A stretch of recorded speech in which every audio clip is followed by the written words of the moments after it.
예수님처럼 살아갈 제자들, 예수님께서 내려주신 그 사명을 완수할 수 있는 사명자를 주님께서 원하시는 거예요. 그리스도인은 예수님께 속한 사람들이에요. 하나님을 위해서 살라라는 거예요. 우리가 예수님께 속하기 전에는 율법의 종으로 살았습니다. 내가 죄를 짓고 싶어서 죄를 짓는 것이 아니라 내 속에 있는 죄가 나로 하여금 죄를 짓도록 하고 있는 거예요. 죄가 잘못인데 심판은 누가 받아요? 내가 받아요. 내 마음의 법이 이 죄의 법에 치고 나면 다시 죄의 법이 나를 포로로 삼아서 나를 지배하게 되는 거예요. 나는 왜 제대로 신앙생활을 줬지? 왜 이렇게 또 무너지고 또 하나님을 배신하고 있지? 이런 모습으로 하나님께 나아가야 되나? 더러워지고 금이 가고 또 깨질 수도 있습니다. 예수님 때문에 우리를 건져주시는 거예요. 왜 나는 이거밖에 안 돼? 누가 나를 여기서 건져줄까? 그 하나님의 사랑이 있으니까. 낡은 정신은 다 버려야 됩니다. 율법에 의해서 두려워서 사는 인생은 예수님께 주신 그 자유의 복음으로, 성령께서 주시는 그 새 정신으로. 오늘 이 로마서 7장 말씀, 율법은 무엇이고 복음은 무엇인가를 바울은 얘기하고 있습니다. 율법과 복음을 우리가 제대로 이해해야 우리가 신앙생활을 제대로 할 수가 있어요. 율법도 모르고 복음도 모르고 그러다 보니까 신앙이 엉망이 돼갑니다. 그래서 우리가 이 율법과 복음을 잘 이해할 수 있어야 돼요. 지난주에 어떤 제목이었나요? 말씀이. 지난주 말씀 제목을 아시는 분? 일주일 전인데 벌써 까먹으셨나요? 예? 뭐라고 그래요? 지난주 나눴던 말씀 기억은 하고 있습니까? 우리 이 기독교인들의 신앙이 은혜가 있는 것 같고 굉장히 뭔가 뜨거움이 있고 열정이 있는 것 같은데 신앙이 제대로 성장하지 못하고 성숙하지 못하는 이유는 지난주 나눴던 말씀조차도 기억을 못하고 있기 때문에 그래. 그만큼 하나님의 말씀을 우리가 기억하지 않는다는 거거든요. 아니 심지어는요, 주일 예배 딱 끝나고 나서 오늘 말씀 뭐예요? 몰라요. 그럼 왜 여기 앉아 있을까? 우리가 정말 말씀을 들으려고 우리가 그런 간절함과 기대감을 가지고서 우리가 이 예배 가운데 하나님 나에게 들려주신 그 주의 음성에 귀 기울여야 되는데 그러지 못해요. 이스라엘 갔을 때 안식일에 제가 그 회당이 있는 곳으로 이렇게 가봤습니다. 갔더니요, 토요일에 안식일이잖아요. 금요일 저녁부터 시작해가지고 토요일 날 안식일에 그들은 어디로 가느냐면 놀러 가지 않아요. 다 회당으로 모입니다. 남자고 여자고 다 보입니다. 특히 남자들은 그 회당 안에 들어가가지고 뭐 하느냐면 어린애부터 시작해가지고 전부 다 성경을 막 이러고 있어요. 그들은 얼마나 하나님의 말씀을 정말 사랑하는지 몰라요. 우리는 주일날 와서 이렇게 정말 하나님의 말씀부터 막 이럴까요? 하나님의 말씀에 대한 기대감이 있을까요? 강론할 때 회당장이 때로는 그 뭐 율법학자가 강론할 때 그 말씀을 들려고 막 그러고 있을까요? 그들은 항상 이 토론 문화, 하나님의 말씀에 토론하고 이 얘기하고 하는 게 그들은 뭐 거의 습관이 돼 있잖아요. 성경에서 그렇게 하라고 했기 때문에. 근데 우리는 성경에서 얘기해 보라고. 오늘 말씀들 한번 나눠봅시다. 할 말 없는데요. 이게 참 신기해요. 그래서 기독교가 안 되는 거예요. 기독교 역사, 제가 뭐 그러잖아요. 기독교 종교 개혁을 일으킨 지 500주년 됐다고 했고 한국에 130년이 되었다고 하지만 왜 기독교가 이렇게 아주 허망하게 무너지느냐? 왜 가정 하나도 세울 수 없느냐? 말씀이 없는 거야. 말씀을 사랑하지 않는 거예요. 그러니까 의무적으로 주일이니까 교회 가는 거예요. 아이들도 어쩔 수 없이 교회 따라오는 거죠. 지난주에 집회, 청소년 집회가 있어서 가서 이제 말씀을 전하게 되는데 내가 야 모태신앙인 사람 손 들어봐. 거기 어려서 엄마 아무튼 태어나자마자 교회 다니는 사람 손 들어봤더니 90%가 손을 들어요. 90%가. 그런데 그 아이들은요 참 요지부동 막 이러고 있어요. 말씀을 들어도 아무런 반응도 없고요. 하고 있어요. 어떻게 보면 뭐 우리 의식주년 캠프에 왔던 사람들하고는 정말 상반된, 정말 비교가 되는. 그들을 누가 그렇게 만들었겠느냐는 거예요. 참 안타깝지 않아요? 누구의 잘못입니까? 부모의 잘못이고 그들을 가르치고 지도하고 있는 목회자의 잘못이에요. 교사들의 잘못인 거예요. 어떻게 이 아이들을 가르쳤으면 저렇게 아이들이 깜짝을 안 할까? 지난번에 300여 명 모였던 어린 집회 때도 아이들이 깜짝 하고 있어요. 노려보고 있어요. 근데 참 그 아이들이 불쌍하다고 그랬어요. 왜? 그 리더를 잘못 만났어. 교사를 잘못 만나서. 그들을 지도하는 목회자를 잘못 만나서 그 아이들이 그렇게 만들어진 거 아니냐. 왜 소리 하나 지를 수 없고 왜 아멘 할 수 없는, 왜 그런 사람들이 되었을까? 왜 하나님의 말씀에 반응하지 못하고 찬양에 대해서 반응하지 못할까? 그 아이들의 잘못이 아닌 거예요. 정말 아이들은요 희생자입니다.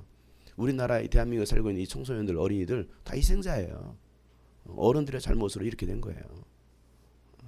그러면 적어도 깨어있는 부모들이라고 한다면, 어른 세대라고 한다면 어른부터 더 정신을 차리고 깨어서 우리 아이들을 이렇게 세워서는 안 되겠구나. 이 세상 문화에 끌려가도록 내버려 둬서는 안 되겠구나. 다 끌려갑니다. 세상 문화에. 자기 하고 싶은 대로 하는 거예요. 보기 좋은 대로 하는 거예요. 세상 문화가 그렇잖아요. TV를 봐도 다 그런 거 아닙니까? 그리고 거기에 다 빠져 있는 거예요. 다 그걸 흉내내고 있는 거예요. 오늘도 그런 말씀을 나눌 겁니다. 노예에 대해서. 노예. 세상의 노예가 되었습니다. 종의 노예가 되어버린 거예요. 그러니까 세상이 원하는 대로 다 따라가는 거예요. 세상 문화가 어떻습니까? 왜 세상 문화를 좋아합니까?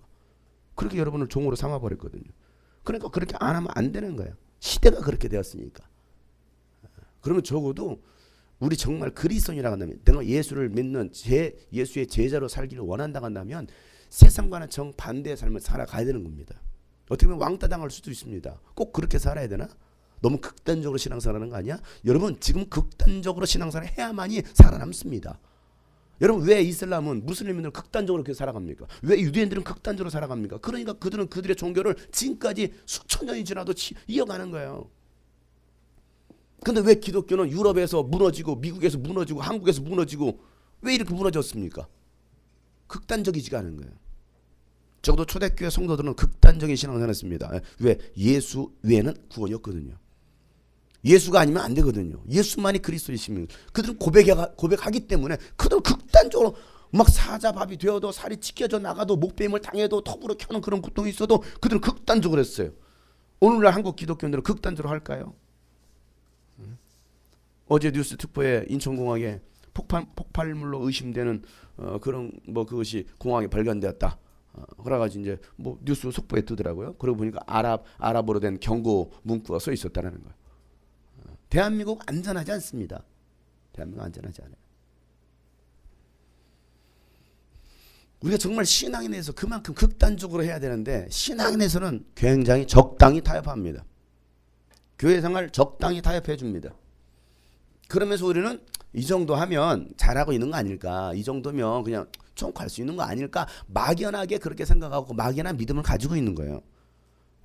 전혀 구원받을 믿음은 아닙니다. 왜? 이게 신학이 그렇게 만들어버렸습니다. 교리가 그렇게 만들어버렸습니다. 굉장히 심각한 거예요. 저는 어떻게 보면 참 극단적으로 설교를 하죠. 죽으면 죽으리라. 죽으면 죽으리라. 타협이나 세상에 타협이라는 거 없다. 정말 예수를 위해서 목숨 걸고 살아도 주를 위해 죽어도 주를 위해서 죽을 수 있는 그런 정말 일사가구의 그런 정신 가지고서 우리가 신앙생활 하지 않고서는 결단코 우리는 구원받을 수도 없고 믿음을 지킬 수도 없다. 굉장히 극단적으로 설교할 수도 있습니다. 그러다 보니까 굉장히 부담스럽죠. 예, 극단적인 설교를 들으면 부담스러워요. 왜? 내가 준비가 안 돼 있거든요.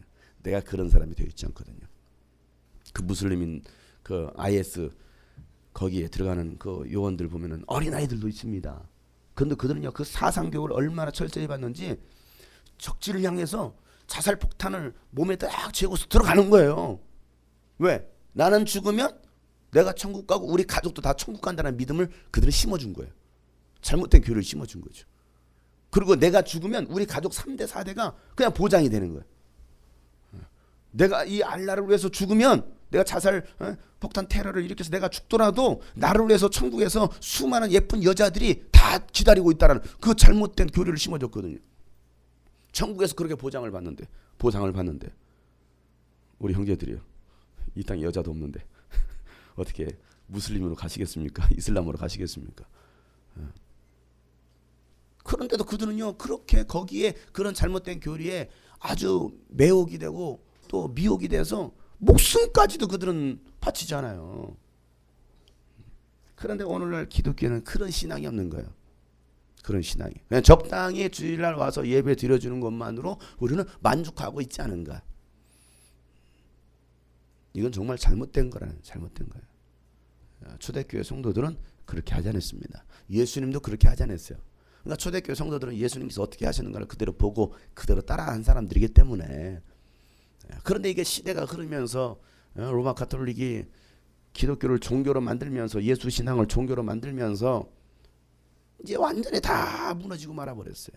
무너지고 말았어요. 지금 이 시대가 바로 그런 시대입니다. 하나님의 말씀이 없는 거야. 말씀으로 세워지지 않는 거야. 말씀을 들었으면 그 말씀을 묵상하고 계속 기억을 해야 되는데, 우리가 보통 양육하면 양육 프로그램 가운데 양육하다 보면 매일 암송 구절 말씀을 줍니다. 숙제로 내줍니다. 한 구절이거든요.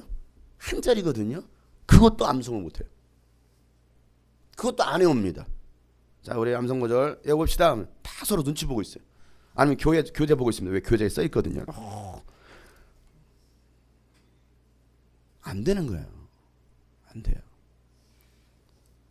제가 요즘 유스비전 그 찬양팀 제가 이제 새롭게 지금 하고 있는 게 있어요. 그들을 좀 세우려고, 좀 영적으로 좀 제대로 세우려고. 너무 멍텅구리들이다 보니까 영적으로도 많이 다 그냥 뭐 그러고 해서 작년 12월 달부터는 어떻게 했느냐, 규칙을 세웠습니다. 주일 성수, 예배 성수 철저히 할 거. 그다음에 11조 생활, 헌금 생활 할 거. 이거 안 하면 하지 마라. 왜? 신앙이 가장 기본도 안 돼 있으니까. 그리고 성경 읽기 해라. 매일 성경 읽어라. 매일 기도해라. 적어도 이것이 매일 유지가 되지 않는다면 하지 마라. 그리고 공부하라서는 공부해라. 그리고 자기 실력을 갖춰야 될 사람들은 악기 연습을 하든 그런 사람들은 철저하게 악기 연습해라. 그리고 매일 큐티해라. 기본적인 몇 가지 사항을 했습니다. 그리고 코람데오, 하나님 앞에서 나 보여주기 위해서 하지 말고, 효출하지 말고 하나님 앞에서 해라.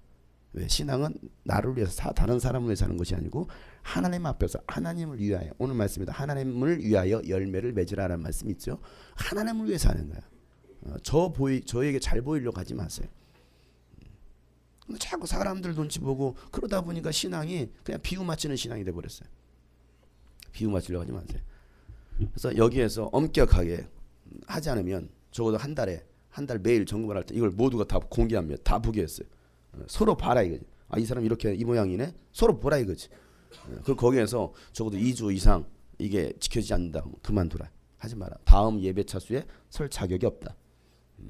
그리고 또 그것을 계속 지속된다면 하지 마라. 물론 그냥 뭐 그 모임에는 참여할 수 있겠죠. 그러나 적어도 우리가 예배 인도자라고 한다면, 내가 이 앞에서 끌어가는 어떤 예배 인도자라고 쓴다면 내가 먼저 예배자가 되어 있어야지 내가 예배자로 되어 있지 않은데 무슨 예배 인도를 합니까? 무슨 워십을 하고 찬양을 하고 무슨 악기를 연주합니까? 그게 쇼가 되는 거죠. 그건 살아있는 예배도 아니고 살아있는 것도 없다. 그러니 먼저 하나님 앞에서 해라. 그래서 어제부터 제가 점검하라고 했습니다. 2달이 지나고 샜거든요. 봤더니 다 엑스맨들이야. 엑스맨. X. 다음 주 또 지켜보기로 했습니다. 하는지. 왜? 뭐 다른 교회 지체들은 사실은 제가 뭐 어떻게 모르잖아요. 주일성 하는지 어쩌는지 양심껏 맡기는 거죠. 근데 우리 교회 성도 제가 다 알잖아요. 다 보이는데 주일날 나왔는지 안 나왔는지, 그들이 헌금 하는지 안 하는지 다 알잖아요. 장부 보면 다 아는데. 물론 저는 맨날 매주마다 끝나고 장부 보는 사람은 아닙니다. 그거에 관심 있는 사람은 아니에요. 어쩌다 뭐 정리하다가 이제 요즘 누가 제대로 하고 있나, 물지구가는 제대로 세워졌나 해서 이렇게 한번 보지. 제가 맨날 끝나고 주일 끝나고 가보자. 누가 얼마 했나. 아이고 잘하네. 뭐 헌금한 사람은 축복 받을 자다. 뭐 이러고 있고, 헌금 안 한 사람은 저주 받을 자다. 뭐 이러고 있습니까? 참 그거 관심도 없어요. 특별히 헌금을 누가 많이 했으면 아유 이 사람 하나님 정말 더 많이 축복해 주세요. 쥐꼬리만큼 했으면 하나님 쥐꼬리만큼 복을 주시옵소서. 뭐 그렇게 합니까? 저는 그거 관심 없어요. 예수님은 과부의 2렙돈을 기뻐하셨어요. 2렙돈. 근데 이 2렙돈도 안 한다 이 말이에요. 누가? 청년들이 안 해요. 내가 그러죠. 제발 식충이가 되지 마라. 밥만 축내는 사람 되지 마라. 밥값하고 사는 사람 되라. 밥값하고 사는 사람. 여러분 가정에서 밥값하고 사는 사람 되세요.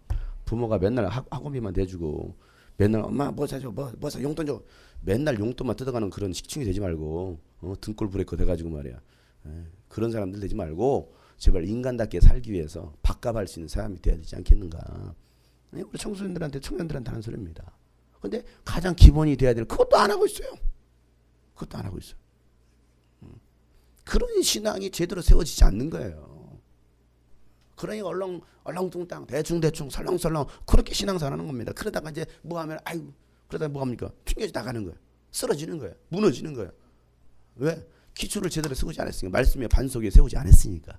신앙이 음부의 권세가 이기지 못하는 교회가 아니라 그냥 음부의 권세가 그냥 짓밟는 그런 교회들이 되고 말고 많은 이유가 어디 있습니까? 신앙이 말씀으로 세워지지 않은 거예요. 그 유대인들은 정말 하나님의 말씀 얼마나 사랑하는지 그 말씀 붙들고 막 요새요 알고 있습니다. 안식일이면 아침부터 저녁까지 그들은 계속 성경 말씀만. 왜? 하나님의 말씀이 우리를 사로잡아야 된다. 하나님의 말씀이 나를 지배해야 된다. 그 생각을 가지고 있거든 유대인들. 그러니까 하나님이 그들은 율법을 가지고 있지만 복을 주시는 거예요. 왜? 율법대로만 살아도 복을 받습니다. 율법대로. 왜 기독교인들이 복을 제대로 못 받냐? 율법도 가지고 있지 않고 복음도 제대로 가지고 있지 않고. 그러니까요 이상한 신비주의나 아니면 성공주의가 들어와가지고 그냥 성공이 다 그 복이다라고 그렇게 지금 잘못된 어떤 신앙관을 집어넣어준 거 아닌가요? 말씀의 말씀. 여러분들이 말씀을 좀 기억하는 사람들. 왜 오늘 이 본론 말씀 나누기 전에 제가 이 얘기를 합니까? 중요하니까 그래요. 중요하니까. 지난주 말씀의 제목이 뭐였다고요? 당신은 무슨 열매를 거뒀나요? 어떤 열매를 거뒀나요? 이거잖아요. 말씀 본문이 어디였어요?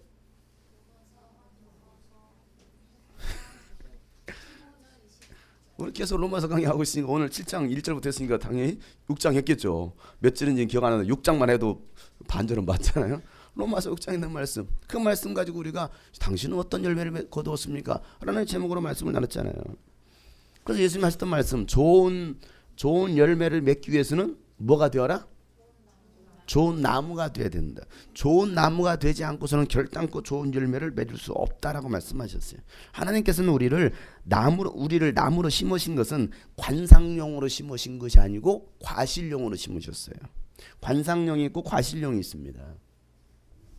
상품 가치를 내놓아야 될 과실용이 있는가 하면 그냥 관상용, 보기 좋게. 그러나 하나님은 우리 나무를 심으실 때 관상용으로 심으신 것이 아니고 열매를 내어놓을 과실용으로 심으셨다는 사실이에요. 여러분 보기 좋은 나무가 아니라 좋은 열매를 많이 내놓는 나무로 심으셨다는 사실을 우리는 깨닫고서 어떻게든 우리는 좋은 나무가 돼야 되고 그리고 좋은 열매를 맺으려고 우리는 몸부림쳐야 돼요. 아무리 좋은 나무라도 가만히 있으면요 좋은 열매를 맺을 수 없습니다. 좋은 나무여도 열매를 맺기 위해서 그 바닥에 있는 그 영양분을 빨아들이고 또 태양광선을 막 흡수하고 막 몸부림을 쳐야 돼요. 그렇지 않으면 좋은 나무더라도 좋은 열매를 맺을 수가 없어요. 아무리 좋은 밭이어도 그 밭을 관리하지 않으면 그 땅도 못 쓰는 땅이 되고 말아요. 예수님께서 그 밭에 대한 비유를 말씀하셨던 것도 처음부터 이 사람은 좋은 밭이고 영원히 좋은 밭이다. 그거 아니라는 거예요. 당신은 처음부터 돌짝밭이니까 끝까지 돌짝밭이야. 그것도 아니라는 거예요.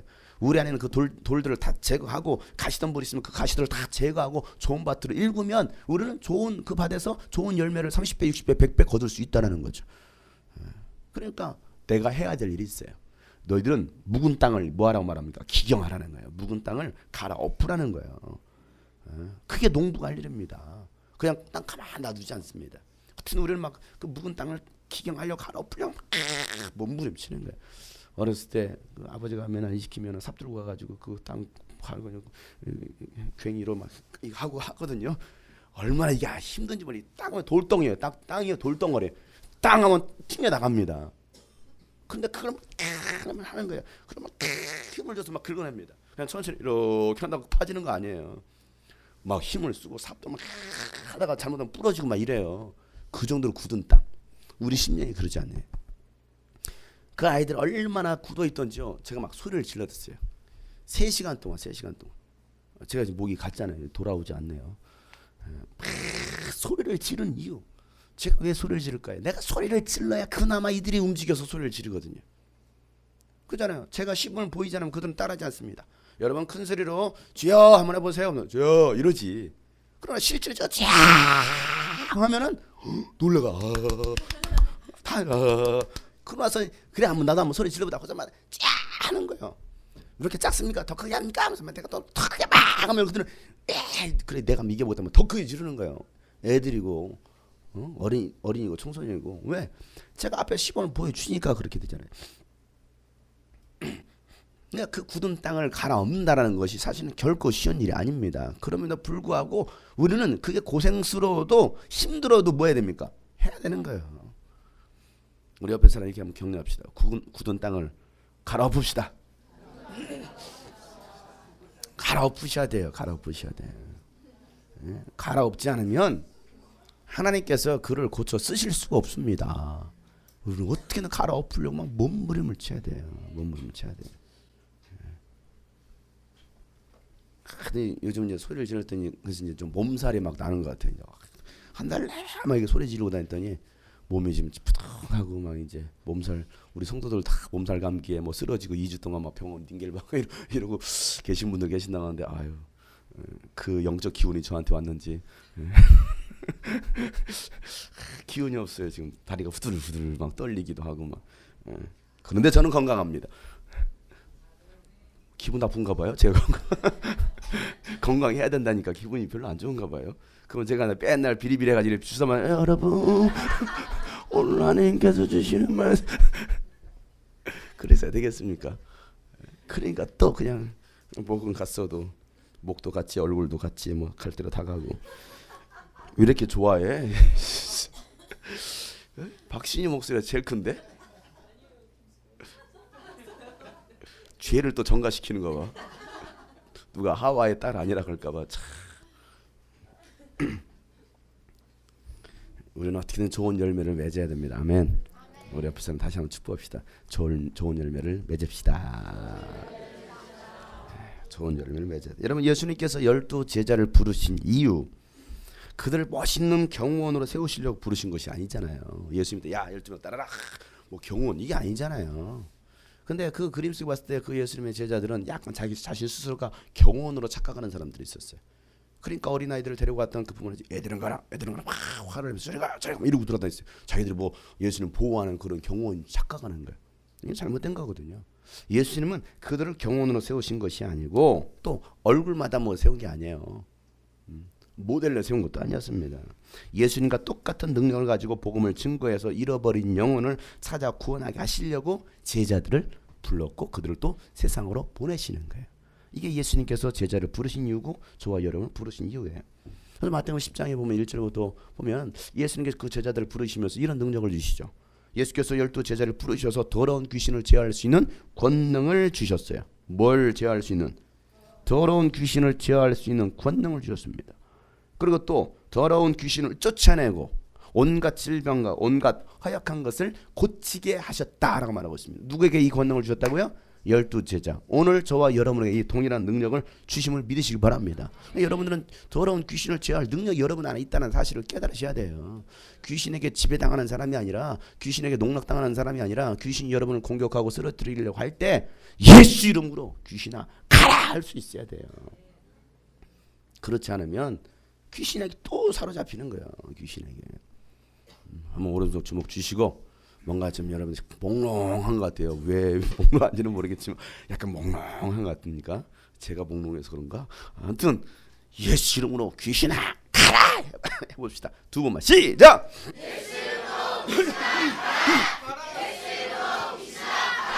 아멘. 옆에 있는 사람 보니까 귀신 한 수십 마리 들어있는 것 같아요. 옆에 사람 보고 노래 보세요. 두 눈을 똑바로 보시면서 예수 이름으로 귀신아 가라. 두 번 쫓아주세요. 옆에 사람 있어. 쫓아주세요. 옆에 사람 보고 준비. 어떤 귀신인지는 여러분 잘 알 겁니다. 이게 귀신이 어떤 귀신인지. 말 안 듣는 불순종의 귀신일 수도 있고요. 욕하는 귀신일 수도 있고 미워하는 귀신도 있고요. 술 귀신도 있고 담배 귀신도 있고 또 의심의 귀신도 있고 별의별 귀신들 다 있으니까 자 보시고 한 10마리 있다 생각 10번을 하세요. 10번. 이 사람은 2000마리 있다 2000번 외치세요. 2000. 있어요. 다 있어. 준비하시고 쏘세요. 준비. 예수 이름으로 귀신아 가라. 시작.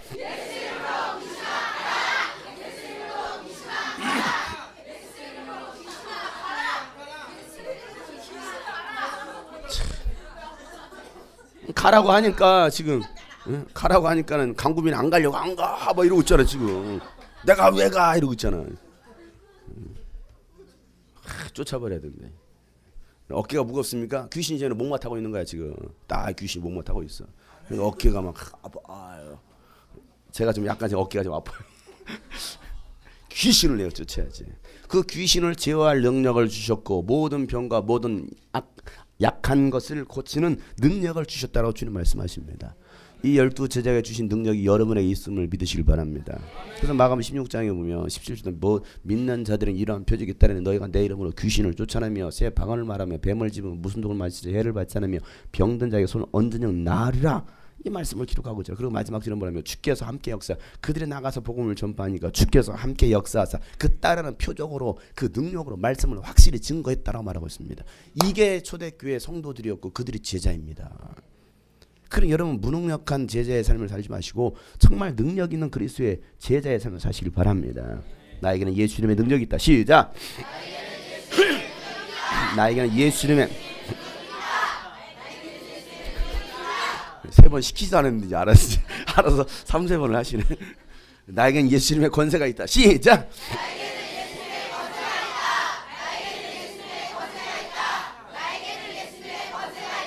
아멘.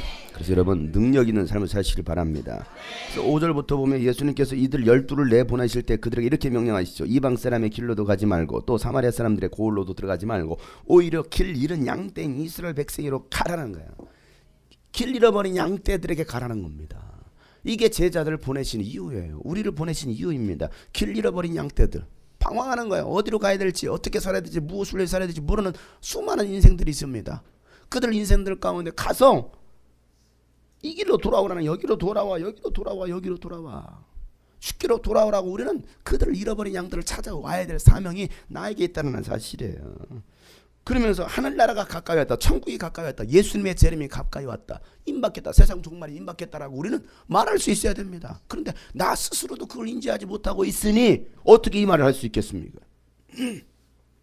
내가 먼저 그렇게 살고 있지 않은데 내가 먼저 그렇게 깨어있지 않은데 누구에게 예수님의 재림이 임박했습니다. 말하겠습니까?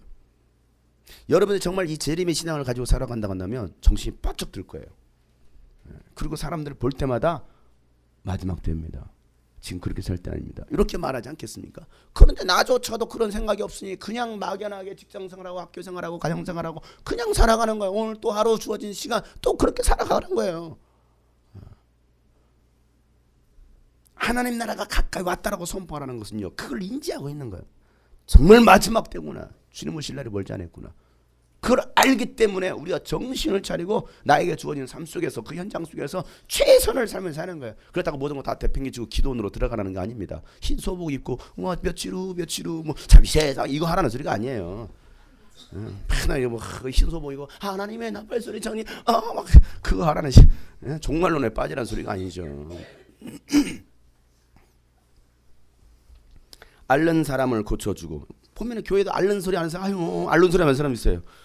입만 지나면 다 앓는 소리. 아이고 못 살아 못 생겼네. 앓는 소리. 옆에 사람 보세요. 내가 그래요. 한마디 해주세요. 앓는 소리 하는 사람 고쳐주세요. 고쳐주세요. 누가 고쳐집니까? 여러분이 고쳐주세요. 옆에 사람 다시 한번 제가 기도해서 고쳐드리겠습니다. 고쳐줘야죠. 앓는 사람을 고쳐주고 죽은 사람을 살리라는 거야. 죽은 사람들. 영적으로 죽었던 육신이 죽었던 죽은 사람을 살려낼 수 있는 사람.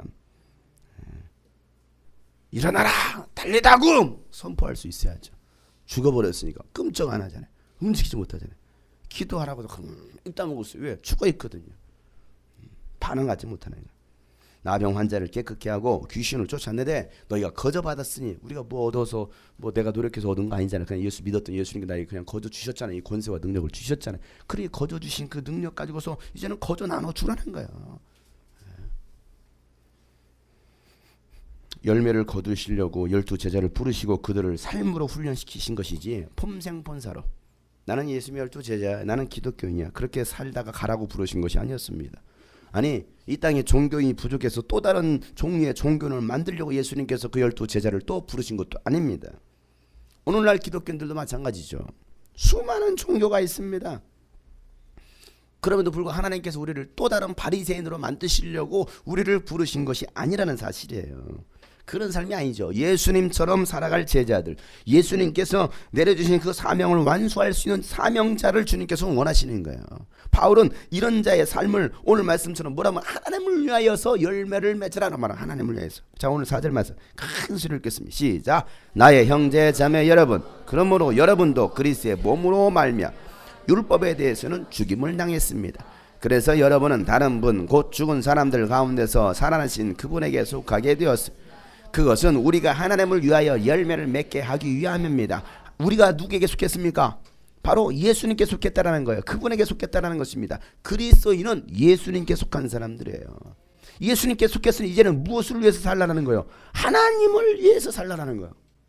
하나님을 위해서. 하나님을 위해서 열매를 맺으라는 거예요. 지금까지 나를 위해서 살았습니다. 나를 위해서. 그런데 이제는 나를 위한 삶이 아니고 하나님을 위한 삶. 왜? 우리는 예수님께 속했으니까 그래요. 하나님께서 우리를 왜 지으셨느냐? 무엇 때문에? 하나님의 영광을 위하여 하나님의 이름을 찬양하도록 하나님을 예배하게 하도록 하려고 우리를 부르시고 우리를 지으셨다는 사실이죠. 나를 지으신 이가 하나님, 나를 부르신 이가 하나님, 나를 보내신 이도 누구예요? 부처님 그런가요? 알라신입니까? 아니잖아요. 나의 나된 것은 누구예요? 다 하나님 은혜라. 아멘. 그냥 우리가 살아가는 이유, 하나님이 나를 부르신 이유, 하나님을 위해서 열매를 맺으라는 거예요. 우리가 예수님께 속하기 전에는 율법의 종으로 살았습니다. 하나님은요 인간들에게 뭘 주셨느냐? 율법을 주셨어요. 율법이 뭡니까? 율법은 인간이 살아가는 방법이에요. 이 땅에서 살아가는 방법, 살아가는 원리가 바로 율법입니다.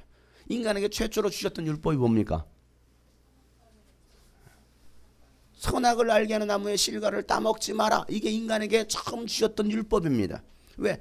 그렇게 살지 않는다면 너는 뭐 할 것이다? 죽을 것이다 라고 말씀하시는 거예요. 그러니까 인간이 살아가는 원리는 뭐예요? 선악과 먹지 않는 하나님의 말씀에 순종하는 겁니다. 이 율법을 인간에게 주셨습니다. 하나님을 사랑하라고 인간을 사랑하는 방법이 뭐냐? 율법이에요. 그런데 그 율법을 지키지 않으면 죄가 되고 그 죄의 결과로 인간은 뭐합니까? 죽게 되는 거야. 따먹는 날에는 반드시 죽으리라. 죽게 되는 거야. 보세요. 이 율법이 오기 전에는 죄가 죄인 줄 모르고 살았습니다. 율법을 알기 전에는. 그런데 그 우리가 율법을 알고 그 율법에 비추어 보니까 죄가 세상에 드러나기 시작하는 거예요. 죄가. 아담과 하와도 선악과를 따먹기 전에는 죄가 죄인지를 몰랐어요. 오늘 7절에 그러죠. 그러면 우리가 무엇이라고 말을 하겠습니까? 율법이 죄입니까? 그럴 수 없습니다. 율법이 죄는 아닙니다. 그러나 율법에 비추어 보지 않았다 한다면 나는 죄가 무엇인지 알지 못했을 것입니다. 율법에 탐내지 말아라 하지 않았다고 하면 나는 탐심이 무엇인지를 알지 못하였어요. 그렇잖아요. 율법에 그렇게 써 있으니까. 남의 거 취하는 거 빼앗는 거 이게 탐심이야. 아 그렇구나. 아이들이 가르치잖아요. 태어나면 애들한테 잘 교육을 시킵니다. 도덕과 윤리를 가르칩니다. 때리면 안 돼. 또 욕하면 안 돼. 남의 거 욕심 부리면 안 돼. 뭐 이런 거 막 가르치잖아요. 왜? 아, 안 되는 거구나. 배우는 거예요. 그전에는 몰랐던 거예요. 막 보면 아이들도 뭐 짜증나. 막 짜증나 떼쓰는 아이들이 있습니다. 왜 그럴까요? 그렇게 되면 다 들어준다라고 생각하는 거예요. 이거 잘못 가르치고 있는 거죠. 그렇게 투정 부리면 안 되는 거야. 떼쓰면 안 되는 거야 라고 가르쳐야 돼요. 그러다 막 합니다. 근데 훈육을 못하니까 막 하면 그러다가 안 돼 하다가 하니까 알았어 알겠다 이렇게 버려요. 애들 교육을 잘못 시키는 거죠. 안 되는 것은 한 번 안 되면 끝까지 안 되는 거예요. 그렇잖아요. 이게 율법인 거예요. 근데 분명 안 된다고 했는데 나중에 뭐합니까? 들어주잖아요. 그러니까 애들이 지 멋대로 자랍니다. 그래서 아이들을 다 망쳐요.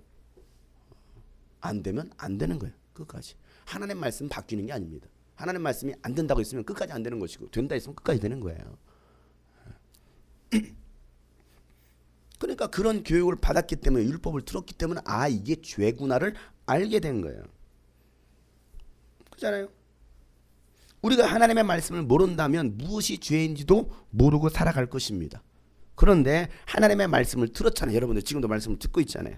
그러다 보니까 죄가 무엇인지도 알게 되었고, 또 죄를 지으면 신앙 양심이 있어. 인간에게 다 양심이라는 게 있습니다. 모든 인간에 하나님께 양심을 주셨어요. 이게 하나님의 마음이에요. 하나님의 마음. 이게 모든 인간의 양심이 있기 때문에 어떤 사람은 물론 양심이 털난 사람도 있어요. 왜 그렇습니까? 가책을 받지 못하는 거야. 양심이 고장이 나버린 거야. 양심이 고장이 나니까 뭐가 옳고 그른지에 대한 분별력이 떨어져 버리는 거죠. 그러나 적어도 양심이 살아있는 사람들은 이것은 옳고 그르다라는 것을 분명히 판단합니다. 하나님께서는 그 인간들에게 신앙 양심을 주셨기 때문에 죄책감에 사로잡히게 돼요. 자, 보세요. 하나님은요, 선한 도구로 율법을 주셨는데 오히려 그 죄는요, 이 죄라는 것은 그 율법을 이용해서 죄를 짓게 하는 거예요. 자, 인간에게 선악 것 따먹지 마라. 이게 선한 도구로 주셨어요. 그러면 네가 살 거야? 영원한 생명을 소유하게 될 거야? 그런데 마귀가 와가지고, 죄가 와가지고 뭐합니까? 그 율법의 도구를 이용하는 거예요. 어떻게 이용합니까? 먹어봐. 안 죽는다니까? 이거예요. 오히려 그 율법을 이용해가지고 그 율법이라는 것을 틈을 타가지고 인간을 하고 죄를 짓게 만드는 거예요. 사람 심리가 그러잖아요. 들어가지 말라 하면 뭐합니까? 꼭 들어가고 싶어요. 잔디를 보호합니다. 잔디밭에 들어가지 마시면 잠깐만 들어갔다 나오자. 그리고 사진 찍을 때도 저기 들어가면 안 됩니다. 손대면 안 됩니다 하면 눈치 보다가 빨리 찍어 이러고 있어요. 아니 분명히 그거 만지지 마세요 하는데 왜 만집니까? 들어가지 마세요. 꼭 들어가 보고 싶어요. 그잖아요. 애들한테도 막 뭐 하고 있으면 가끔 이렇게 이제 고추를 따고 있으면, 그러면 따고 먹다 고추 까고 있으면 애가 만지고 싶잖아요. 만지지 마. 만지지 말라니까. 만지지 마. 꼭 만지고 싶어가지고 만져라. 눈 비벼봐. 아!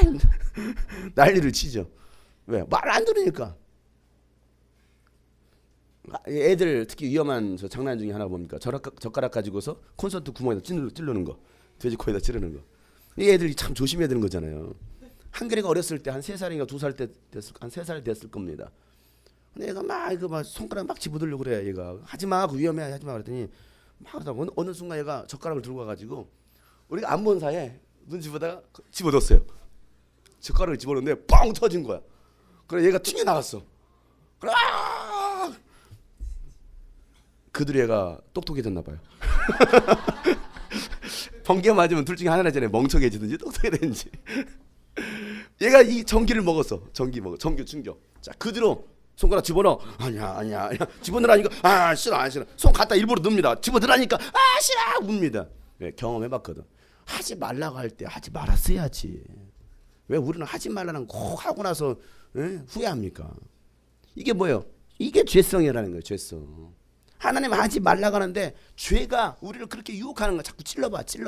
먹어봐. 이렇게 우리를 유혹하고 있습니다. 이게 인간 안에 있는 죄의 욕정들이죠. 그래서 내 안에 살아있는 이 죄성이 나로 하여금 죄짓게 하는 거예요. 뭐가요?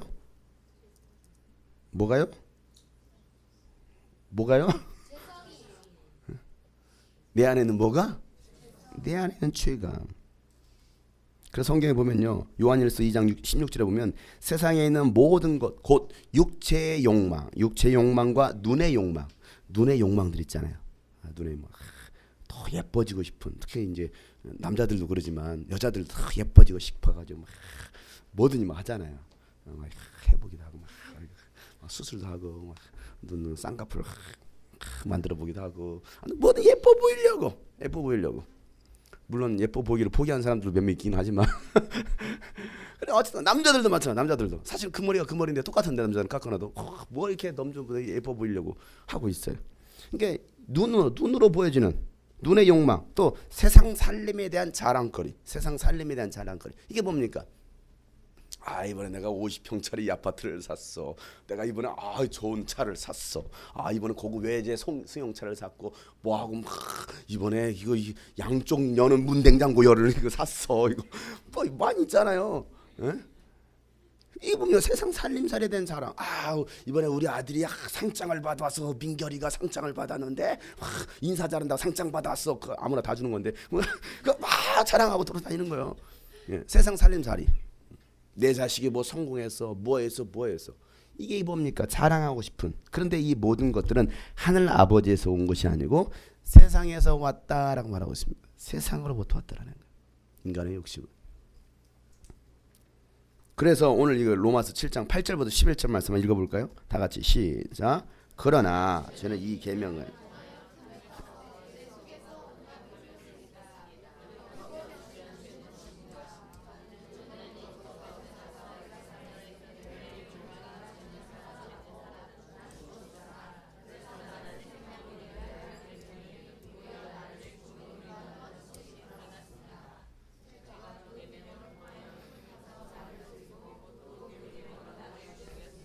자 여기서 뭐라고 말합니까?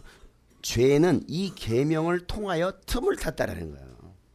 이 말씀 때문에 틈을 타가지고 내 속에서 온갖 탐욕을 일으켰다라고 말하고 있잖아요. 그러니까 율법이 없으면 죄도 죽어요. 왜? 죄가 능력을 발휘할 수가 없어요. 왜? 율법이 없으니까, 기준이 없으니까. 그렇잖아요. 교통법규 교통경찰이 시속 100km 이상입니다. 제한속도 100km입니다. 150km 밟았어. 자, 그 근거가 있으니까 뭐합니까? 멈추세요. 과속했습니다. 딱지 끊어요. 근데 그게 없어. 150km 밟든 200km 밟든 어떻게 잡습니까? 근거가 없는데. 그잖아요. 그러니까 죄도 마찬가지라는 거예요. 이 율법이 있기 전에는, 율법이 없을 때는 죄도 없어요. 그런데 율법이 있으니까 죄가 그 틈을 타가지고 아주 기세등등하는 거예요. 율법이 없으면 죄는 죽은 거예요. 죄는 율법이 있을 때만 강한 힘을 발휘할 수 있습니다. 그러니까 여러분 속에도 하나님의 말씀이 없잖아요. 그러면요 죄가 힘이 없어요. 그렇잖아요. 그런데 여러분 속에 하나님의 말씀이 들어가기 시작합니다. 그러면요 이 죄가 얼마나 여러분을 강력하게 공격하는지 몰라요. 그 말씀이 있으니까 그런 거. 말씀이 있으니까. 그러니까 여러분들이 많은 유혹을 받고 있다, 시험을 받고 있다. 그 말은 여러분 속에 말씀이 들어갔다는 소리예요. 자, 전에는 율법이 없어서 내 마음대로 살았는데 계명이 들어오니까 죄가 살아나더라 라고 말하고 있죠. 그래서 죄는 자꾸 불순종하게 하고, 불순종하고 나면 무슨 생각이 듭니까? 야, 너는 죄인이야. 이제 너는 죄값으로 죽었어 라고 우리에게 자꾸 말하는 거예요. 죄는 누가 지켰는데? 그놈이 지켰는데. 그래서 그 율법으로 비춰봤을 때 죄인 아닌 사람은 단 한 사람도 없는 거예요. 모든 인간은 죄인이었습니다. 그리고 그 죄 아래 팔린 몸이 된 것이죠. 죄의 노예가 되었다는 거예요. 그렇다 보니까 내가 해야겠다라고 생각하는 일은 하지 않고 오히려 해서는 안 되는 일을 하고 있습니다. 자, 14절 15절 다 같이 읽겠습니다. 시작. 우리는 율법이 신령한 것인 줄 압니다. 그러나 나는 육정의 메인 존재로서 내 죄 아래 팔린 몸입니다. 나는 내가 하는 일을 도무지 할 수가 없습니다. 내가 해야겠다고 생각하는 일은 하지 않고 도리어 해서는 안 되겠다고 생각하는 일을 하고 있으니 말입니다. 자, 어디에 매여 있으니까? 육정의 메인 존재가 되는 죄 아래 팔린 몸이 되어버렸으니까. 여러분, 죄 짓고 싶어서 짓는 사람은 없을 거예요. 하고 싶지 않은데 나로 죄를 짓고 살게 만드는 것이 있어요. 그가 누구냐? 그게 무엇이냐 이거예요.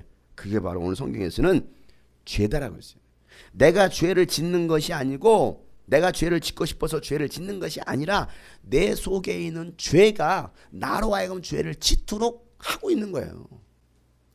17절에 그러죠. 그렇다면 그와 같은 일을 하는 것은 내가 아니라 내 속에 자리를 잡고 있는 죄입니다. 여러분 속에 자리 잡고 있는 죄가 여러분 하여금 불순종하게 하고 죄짓게 하고 타락하게 만드는 거예요. 여러분 스스로가 죄를 짓는 것이 아닙니다. 여러분 안에 있는 죄가 죄를 짓게 만드는 거예요. 그럼 누구 잘못이에요? 여러분 잘못이에요? 여러분 속에 있는 죄의 잘못이에요? 당연히 내 속에 있는 죄가 잘못인데 심판은 누가 받아요? 내가 받아요. 웃기잖아요? 심판은 내가 받는다니까요. 자, 나쁜 친구를 만났습니다. 그 친구가 뒤에서 자꾸 나쁜 일을 조종합니다. 현두야 빙땅 뜯어 가서 조종합니다. 그러니까 무서우니까 뭐 하느냐? 가서 돈 빼서 오라고 하니까 현두가 가가지고 돈 내놔. 때립니다. 밟아요. 왜? 뒤에서 시키고 있거든요. 자, 그러다가 현두가 잡혔어요. 자, 누가 실형을 받습니까? 뭐 미성년자라 실형 안 받는다고요? 25살 먹은 현두가 그래서 뒤에 시켰어요. 8살짜리 꼬마가 시켜가지고 25살 했어. 현두가. 실형은 누가 받습니까? 직접 한 사람이 실형을 받습니다. 뒤에서 조종한 사람이 아니에요. 왜? 조종한 사람은 숨어버렸거든요. 브로커들이 숨었어요. 그러니 현장에 뛰었던 사람이 걸린 거예요. 걸린 사람이 실형이 선고가 되는 거예요. 그리고 끝까지 뒤에 조종했던 사람도 추적하겠죠. 근데 못 잡으면 어떡해요? 그 사람만 실형 당하고 마는 거예요. 억울하죠. 자, 여러분 속에 있는 죄가 여러분으로 하여금 죄를 짓게 해서 결국은 죄를 지었는데 심판은 내가 받더라는 거예요. 내가 받아요. 얼마나 억울해요. 아담 이후 모든 인간은 그렇게 죄인으로 태어났어요. 그렇다 보니까 죄의 지배를 받고 살아갈 수밖에 없는 거예요. 어떤 인간도 선한 인간은 없습니다. 이름이 선하다라고 해서 선한 게 아니에요. 저는 선해요. 아니야, 이름이 선하다고 선한 게 아니에요. 모든 인간은 다 죄인이에요. 죄인. 선을 행하고 싶지만 악이 더 강하기 때문에 선은 행하지 않고 오히려 악을 행하며 살아가는 것이다 라고 말하고 있죠. 오늘 18절 20절 말씀 큰 소리로 시작. 나는 내 속에 곧 내 육신 속에 선한 것이 깃들여 있지 않다는 것을 압니다. 나는 선을 행하려는 의지는 그것을 실행하지는 않으니 말입니다. 나는 내가 원하는 선을 도리어 원하지 않는 악한 일을 합니다. 내가 해서는 안 되는 것을 하면 그것을 하는 것은 내가 아니라 내 속에 자리를 잡고 있는 죄입니다. 그래요. 이렇게 하면 안 되는데 하나님 말씀이 자꾸 성령님께서 야 그렇게 살면 안 되잖아. 똑바로 살아야지. 제대로 해야지. 하나님 말씀대로 순종해야지. 자꾸 말씀하시는데 이러면 안 되는데 우리는 하고 있어요. 나도 모르게 또 따라갑니다. 져버리는 거죠. 왜? 죄의 종이 되고 마니까. 2016년 제대로 살아야겠다. 결심합니다. 여러분 올해 세웠던 계획, 결심, 우리 신유자매님 하나만 얘기해 보세요. 뭐 있나요? 술 끊는 거? 우리 본인 왜 남의 신랑 걸먹거리고 그래? 나중에 다시 물어볼 거야 신랑은. 뭐 신유자매 신유의 능력을 행하는 거? 학교 가는 거. 다시 학교 가고 싶다고. 봄이 오면 생각나는 여인 우리 양봄이. 올해 결심한 게 뭐야? 올해 결심한 게 뭐냐고. 결혼? 우리 대진 형제. 말을 해 말. 얼굴만 빨개지지 말고. 결심한 한 가지만. 결심한 거 한 가지만.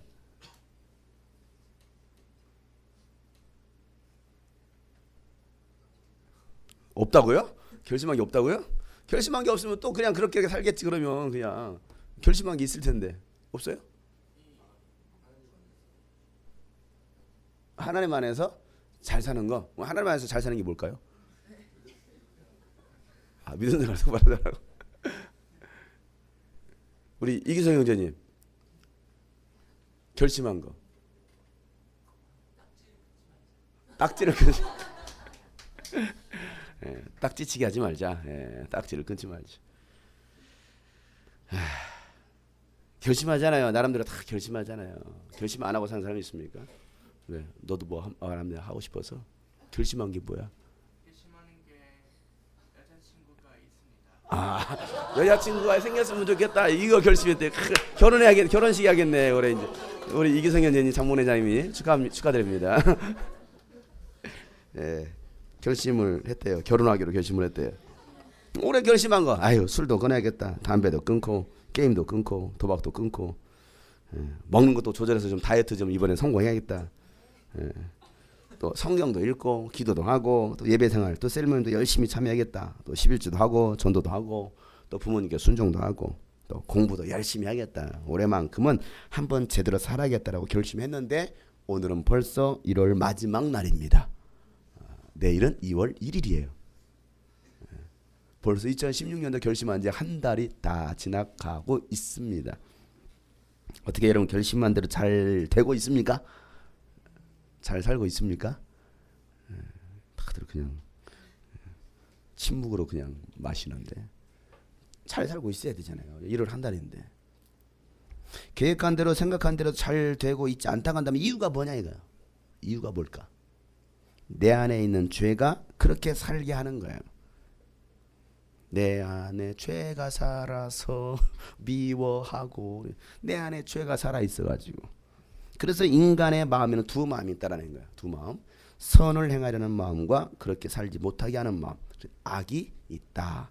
자, 오늘 21절 23절 말씀이죠. 다 같이 큰 소리로 시작. 여기에서 나는 법칙 하나를 발견하였습니다. 곧 나는 선을 행하려고 하는데 그러한 나에게 악이 붙어 있다는 것입니다.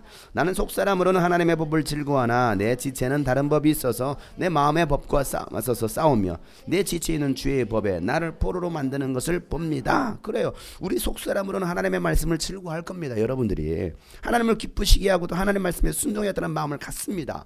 또 처음 사랑을 회복해서 이제는 내가 정말 예수님을 처음 사랑했을 때보다도 더 많이 사랑하고 하나님께서 내게 주셨던 그 사명을 찾아서 그 사명대로 살아야겠다라고 생각하는 거예요. 그런데 내 지체에 다른 법이 있어가지고 내 마음의 법과 맞서서 싸우다 계속 내 안에서 싸우는 거예요. 내 안에서 이 두 마음이 싸우는 거예요. 그러다가 내 마음의 법이 이 죄의 법에 치고 나면 다시 죄의 법이 나를 포로로 삼아서 나를 지배하게 되는 거예요. 그러잖아요. 이게 죄의 결과로 나타나잖아요. 아직 죄는 안 지었어요. 그런데 자꾸 싸워. 야, 죄 짓지 말아야지, 순종해야지. 그런데 이 죄의 법이 나를 막 사로잡다 보니까 그 죄의 생각에 지게 돼요. 그러다 보면 나도 모르게 죄를 또 지게 돼요. 자, 그러면 어떻게 됩니까? 그러고 나면 어떻게 돼요? 그 다음에 드는 생각이 왜 나는 이거밖에 안 되지? 꼭 이 생각합니다. 왜 나는 이거밖에 안 되지? 나는 왜 제대로 신앙생활을 할 수 없지? 왜 이렇게 또 무너지고 또 하나님을 배신하고 있지? 이런 모습으로 하나님께 나아가야 되나? 이런 내가 예수를 믿고 있다라고 말할 수나 있나? 수많은 이런 죄책감 자책이 스스로를 막 억누릅니다. 그럴 때 내 마음 한 구석에서 들려오는 말, 이 음성을 우리는 들어야 됩니다. 뭐냐? 오라, 나는 공고한 사람이로다. 왜 나 이거밖에 안 돼? 오라, 나는 공고한 사람이로다. 오늘 24절에 그러죠. 나는 비참한 사람이다. 왜 이렇게 나는 이렇게 비참하지? 여러분, 스스로 비참해지고 싶은 사람이 어디 있습니까? 비참하게 살고 싶은 사람이 어디 있습니까? 그런데 죄에 지고 나니까 왜 이렇게 나는 비참하지? 누가 나를 이 죽음의 몸에서 나를 건져주지? 이런 고민 한 번쯤 해보지 않았습니까? 물론 한 번으로 끝나지 않았다고요. 두 번, 세 번 됐다고요. 이런 고민을 하게 됩니다. 저도 마찬가지죠. 저도 죄를 짓고 또 불순종을 하면 왜 내가 목사라가면서 왜 이거밖에 안 되지? 내가 예수를 믿는다고 왜 이거밖에 안 되지? 고민해요. 그러다가 또 어떤 심한 분들은 이럴 바에는 그냥 차라리 교회 안 나가는 게 양심에 차라리, 왜 교회 안 나가면 교회를 안 나가면 그나마 죄책감은 덜 하잖아요. 교회를 다니면서 죄를 지면 죄책감이 더 중압감이 클 텐데 차라리 교회를 안 다니면 그나마 어차피 나는 교회 안 다니니까 이제 그걸 스스로 그냥 그 스스로 그 위안을 삼잖아요. 그래가지고 교회를 나가요. 우리 이마영 자매처럼 교회를 나가. 가지고 한 몇 년 동안 같이 먹을 거 다 먹고 막 하다가 마시자 하면서 다 마시고 그래 다 치우고 해서 이제 회개하고 더 이상 치울 할도 없어. 돌아가자 하고 돌아왔어. 근데 이미 다 망가져 있어. 피부 다 망가졌어. 피부 다 뒤집혔어. 살도 뒤집혔어. 속도 다 뒤집혔어. 다 뒤집혔어. 그러고 돌아왔어. 왜? 해봤더니 이건 또 아니다 싶은 거야. 그죠, 아영 씨? 그 돌아와서는 이제 나는 이제 선교로 살겠습니다. 이제 이러고 이제 고백하고 있는 거야. 거기 남자친구 하나 데리고 왔는데 남자친구는 이해를 못하는 거야. 왜 선교로? 왜? 나는 여전히 세상이 좋은데, 나는 여전히 하고 싶은 거 다 하고 싶은데, 왜? 다른 거지. 두 사람이 다른 거야. 우리 병석이 어디 갔어? 거기 있네. 다른 거야. 이해를 못하는 거야. 이해를.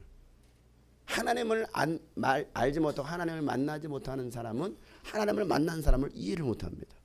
그렇게 사는 것을 이해를 못해요. 그런 우리 병석 형제가 빨리 살아계신 하나님을 만날 수 있기를 축복합니다. 성령으로 거듭날 수 있기를 축복합니다. 강제로 아멘 해가지고 강제로 변화시키려고 그래요. 우리 병석 형제 2016년도 계획이 뭐야? 아영이랑 결혼하는 거? 그 아멘하면 안 돼. 여기서 결혼하기 전에 먼저 뭐 해야 돼? 그렇지. 그게 안 되는데 무슨 결혼이야. 그런 결혼 나는 반대요. 나한테 아영이가 너 초대해달라고 하겠지. 난 절대 못하네. 나 그러게요. 왜? 병석이가 아직 예수를 안 만났는데 무슨 결혼식이야. 뭐 네 죽일 일이냐. 나는 절대 반대한다. 다른 사람한테 차라리 주례하라고 해라. 저기 부처님한테 아니 부처님이 아니지. 스한테 찾아가가지고 해라. 나는 안 해주겠다. 여러분, 그런 이제 죄에 대해서 고민하게 돼요. 죄에 대해서 고민하고 죄를 이겨내려고 할 때 우리가 가져야 될 생각이 뭐냐? 부정적인 생각이 아니고 복음에 대한 긍정적인 생각을 가져야 됩니다. 그래서 바울은 이렇게 고백하는 거죠. 25절 말씀 다 같이 큰 소리로 시작. 우리 주 예수 그리스도를 통하여 나를 건져주신 하나님께 감사를 드립니다. 그러니 나 자신은 마음으로는 하나님의 법을 섬기고 육신으로는 죄의 법을 섬기고 있습니다. 그래도 감사한 일은 내가 이렇게 죄에 좀 무너지려고 하고 있지만 또 죄가 나를 사로잡으려고 하고 있지만 그럼에도 감사한 것은 우리 주 예수 그리스도를 통하여 나를 건져주신 하나님이 계시기에 감사를 드리는 거예요. 나를 뭐 했다고요? 건져주셨어요. 내 자신은 마음으로는 하나님의 법을 섬기고 또 육신으로는 죄의 법을 섬기고 있음을 인정하는 겁니다. 그래요. 육신을 가지고 있는 연약한 또 더러워지고 금이 가고 또 깨질 수도 있습니다. 그렇다고 하나님은 깨진 그릇 더러운 그릇을 그대로 그냥 버리시지는 않는다는 사실이에요. 내 안에 정말 이 예수님에 대한 마음이 있고 내가 예수 안에 거하고 있다고 한다면 예수님을 통해서 예수님 때문에 우리를 건져주시는 거예요. 네가 그 고난은 또 죄의 유혹 가운데 또 넘어지려고 하고 있구나. 넘어졌구나. 그럼 우리를 또 건져주시는 거예요. 죄의 수렁에 빠진 나를 건져주시니까 나는 하나님께 감사할 수밖에 없죠. 날마다 우리 신앙이 그냥 맨날 승리만 있고 성공하고 뭐 성장하고 얼마나 좋겠습니까? 그런데 또 가다가 또 넘어졌어. 또 가다가 또 지쳤어. 또 무너졌어. 그러다 또 죄책감에 사로잡혀. 아이고 왜 나는 이거밖에 안 되는가? 누가 나를 여기서 건져줄까? 그런데 그 하나님의 사랑이 있으니까 내 어찌 그 사랑 잊으리 내 어찌 주의 긍휼 잊으리 내 영혼의 모든 소원 주시기 하나님 나 길을 잃고 헤맬 나 길을 잃고 헤맬 때 그 사랑 날 찾아 내셨네 내 영혼의 모든 소원 주시기 하나 나 길을 잃고 헤맬 때 나를 건져주신 하나님 나 길을 잃고 헤맬 때 그 사랑 날 찾아 내셨네 내 영혼의 모든 소원 내 영혼의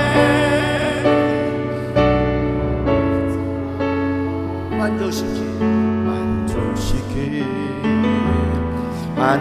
하나님 한량없는 은혜 갚을 길 없는 은혜 내 삶을 예워싸는 하나님의 은혜 나 주저없이 그 땅을 밟는 나 주저함없이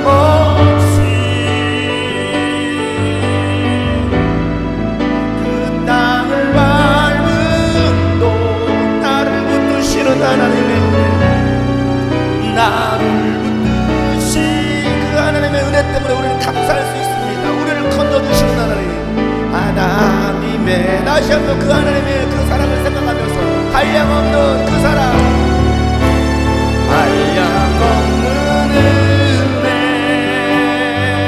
갚을 길 없는 은혜 갚을 길 없는 은혜 우리의 삶을 예워싸는 그 하나님의 기쁜 사랑 삶을 예워싸는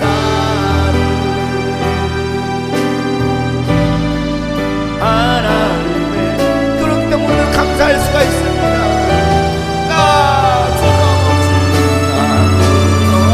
다시 한번 용기를 내어서 그 땅을 밟아보는 겁니다. 걸어가는 겁니다.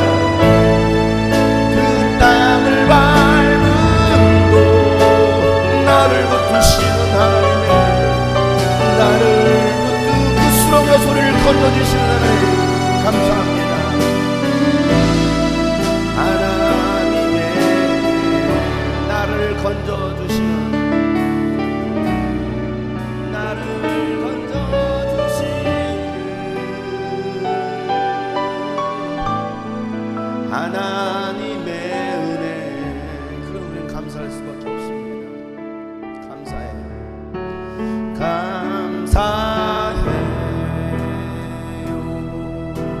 사랑 주님의 사랑 감사해요 감사해요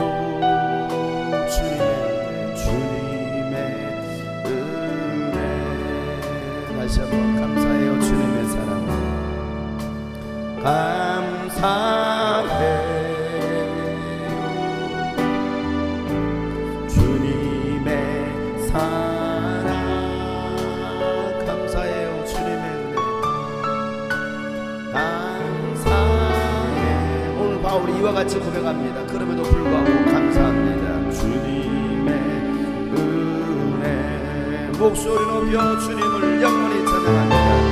목소리 높여 주님을 영원히 찬양해 나의 전부이신 나의 전부이신 나의 주 목소리 높여 주님을 찬양합니다. 목소리 높여 주님을 영원히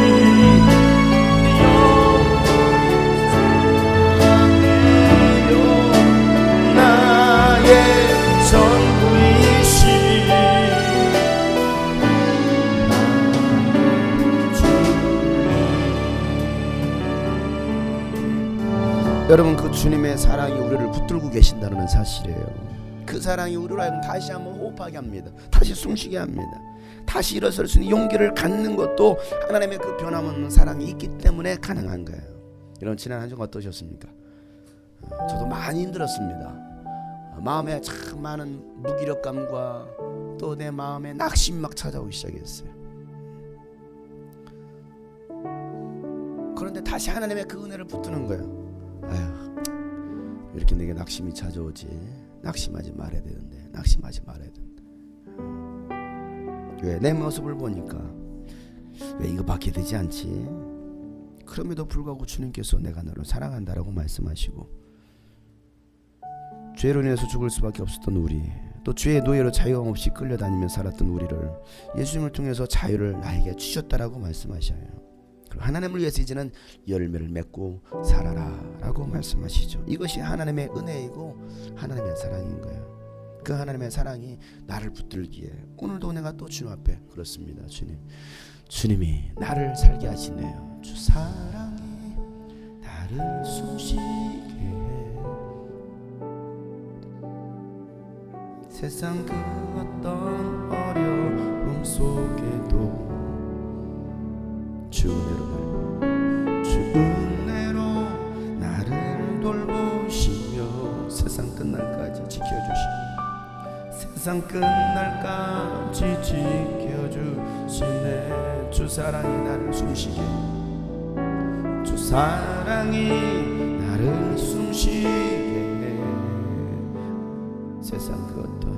세상 그 어떤 어려움 속에도 주 은혜로 나를 돌보시며 주 은혜로 나를 돌보시며 세상 끝날까지 지켜주신다고 말씀하시고 세상 끝날까지 지켜주시네. 주님만이 내 아픔 아시며 주님만이 내 아픔 아시며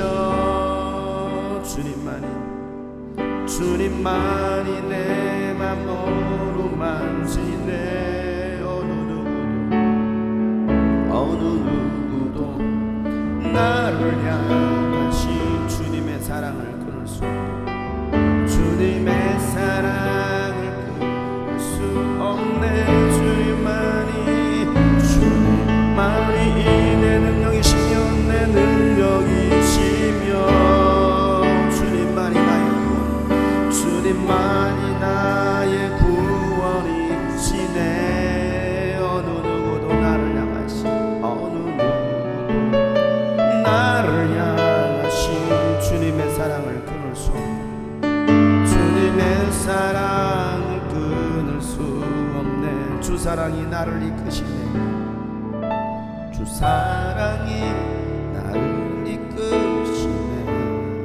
내가 갈 수 없는 그곳으로, 내가 갈 수 없는 그곳으로 주의 사랑이 나를 붙드시네. 주의 사랑이 세상 끝날까지 인도하시네. 세상 끝날까지 인도하시네. 주님만이 내 아픔 마시며, 주님만이 내 맘 어루만지네. 어느 누구도 우리를 향하신, 어느 누구도 나를 향하신 그 주님의 사랑을 끊을 수 없습니다. 주의 사랑 끊을 수 없네. 주님만이 내 능력이시며, 내 능력이시며, 주님만이 나의 구원이시네.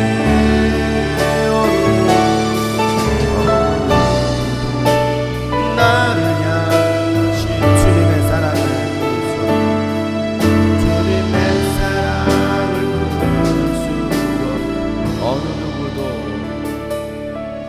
어느 누구도 나를 향하신 주님의 사랑, 주님의 사랑을 끊을 수 없네.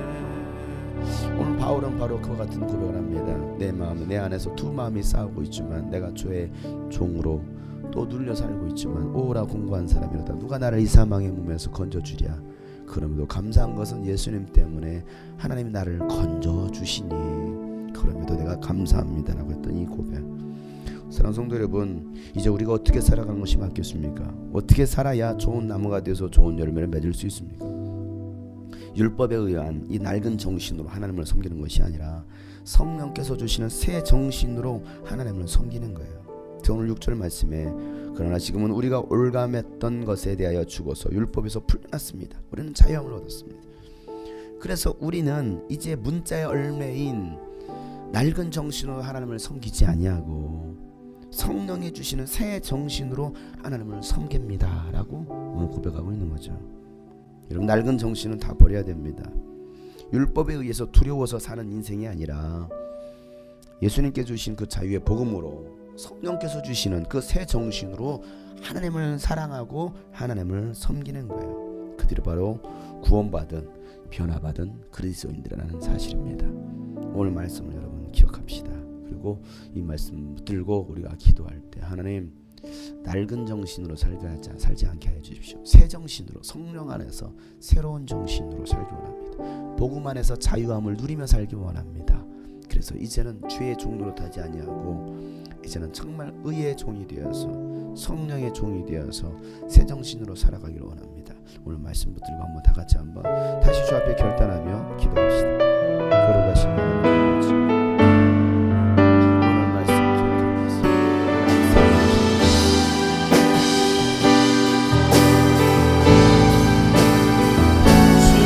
주님만이 내 능력이시며 주님만이 나의 구원이시네.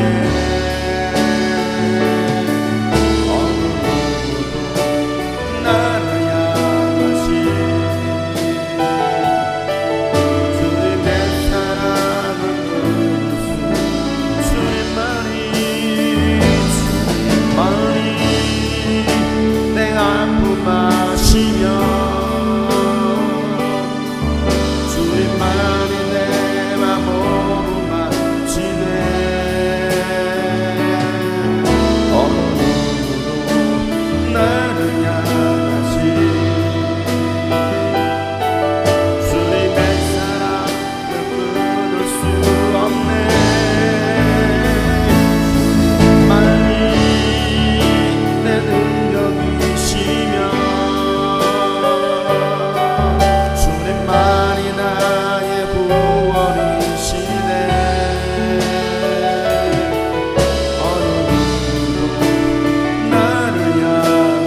양하시. 주님의 사랑을 끊을 수 없어요. 주님의 사랑을 끊을 수 없네. 어느 누구도 주님의 사랑, 어느 누구도 나를 향하시.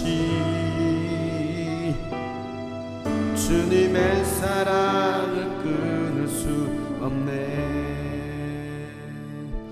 내가 매일 기쁘게 순례의 길 행함은 주의 발이 나를 안보함이요. 내가 주의 큰 복을, 내가 주의 큰 복을 받는 참된 비결은 주의 영이 함께함이라. 전에 죄에 빠져서, 전에 죄에 빠져서 평안함이 없을 때 예수 십자가의 공로미로 그 발 아래 엎드려 참된 평화 얻으면 주의 영이, 주님의 영이 우리와 함께 하십니다. 성령이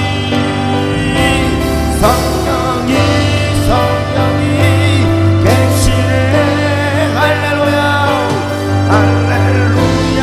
함께 하시네. 좁은 길을 걸을 때, 좁은 길을 걸으며 만나 기뻐가 새로운 마음, 새 마음으로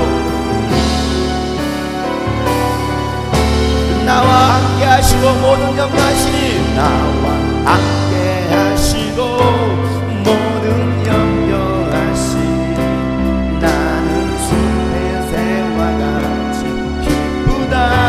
내가 기쁜 마음으로, 내가 기쁜 마음으로 주의 뜻을 행하는 주의 영이, 주의 영이 함께하.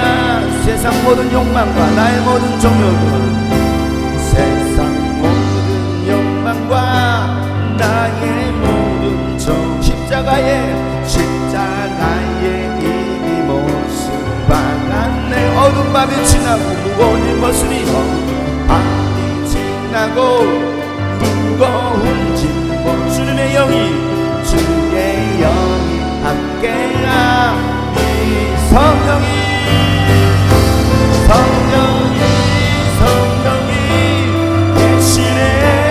계시네. 할렐루야 함께하시네. 좁은 길을 걸으며 만나 기뻐가 주님의 영이 함께하십니다. 낡은 정신을 버리고 새 정신으로 살아갑시다. 성령이 계시네. 성령이 할렐루야 할렐루야 함께하시네. 좁은 길을 걸으며,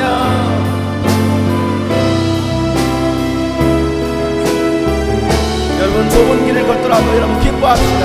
좁은 길을 걸으며, 좁은 길을 걸으며 만나 기뻐가는 것 주의 영이. 우리 옆에서 한번 축복합시다. 손잡으시면서 좁은 길을 걸으며, 좁은 길을 걸으며 만나 기뻐가는 것 주의 영이 함께하리라.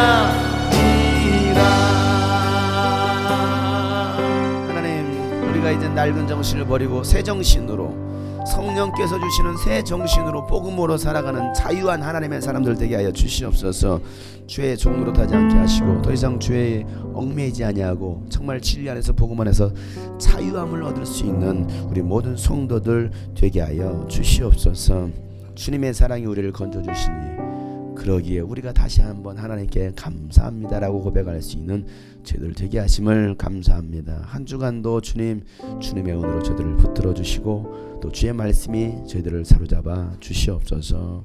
오늘도 주님께 귀한 예물을 드립니다. 11조 예물로, 주일 예물로, 감상금으로, 성경금으로, 건축건금으로 또 이 모양 저 모양으로 드려진 이 예물을 받으시고 이 예물을 통해서 하나님 중하는 많은 영혼들과 또 민족과 열방을 구원할 수 있는 귀한 물질 되게 하여 주시옵소서. 이제는 우리 구주 예수 그리스도의 은혜와 하나님 아버지 놀랍고도 지가인 사랑과 성령님의 감화 감동 교통 충만하심이 오늘 말씀처럼 낡은 정신을 버리고 새 정신으로 살기로 작정한 모든 하나님의 사람들 머리 위에 이제부터 영원토록 함께 하시기를 간절히 축복하며 기도하옵나이다.